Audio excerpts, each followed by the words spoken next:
মনিরামপুরের নববধূকে উত্ত্যক্ত করায় বাধা দেওয়ায় ইউপির সদস্যসহ মারপিটের শিকার হয়ে আহত হয়েছেন 4 জন। মনিরামপুর উপজেলা পানিচত্বর এলাকায় এ ঘটনা ঘটে। বিস্তারিত ভিডিও চিত্র।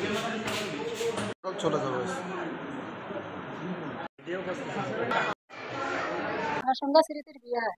বিয়ের পরে আমি জানতে পারি প্রতিবেশী ছেলের সঙ্গে আমার বৌমার একটা সম্পর্ক ছিল। এটা নিয়ে গত কয়েকদিন আগে মারামারি হয় এবং বিভিন্ন সময় ওই ছেলে আমাদের হুমকি ধুমকি দেয়। আজকে গ্রাম সালিশি বসেছিলাম। সালিশ এক পর্যায়ে মেম্বারের উপস্থিতি সালিশ শেষ হয়। সালিশের শেষে 20-25 জন মিলে আমাদের ঘরে হামলা দেয়। শিশুদের শাস্তি দাবি করছে। মেম্বার ছিল তা হয়নি, চৌকিদার থেকে মেম্বারের কথা শুনিনি। চৌকিদার থেকে রাজুর জায়গায় মারপিট করে।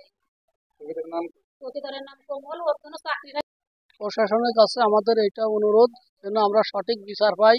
আমার বৌমা এবং আমার ভাই ওখানে কাজ করে, যেন তাদের জীবনের নিরাপত্তাটা দেয়। প্রশাসনের কাছে আমার এই অনুরোধ, এবং আমরা যেন এখানে শান্তিতে থাকতে পারি, আমাদের উপরে যেন পরবর্তীতে আবার হামলা না হয়, এই অনুরোধ আমরা প্রশাসনের উপরে বিশেষ করে করছি।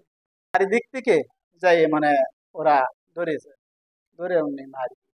এবার মেম্বার ঠেকাচ্ছে, ঠেকানোর পরে মেম্বারের পিঠি 3টে কষা বাড়ি মারিয়েছে। মারা পরে সে কষা আমি একটা যে কাড়ি নিয়েছি, নেওয়ার পরে ভেতরে আসি দেখি যে পাশে আবার এই দুটো ধরেছে।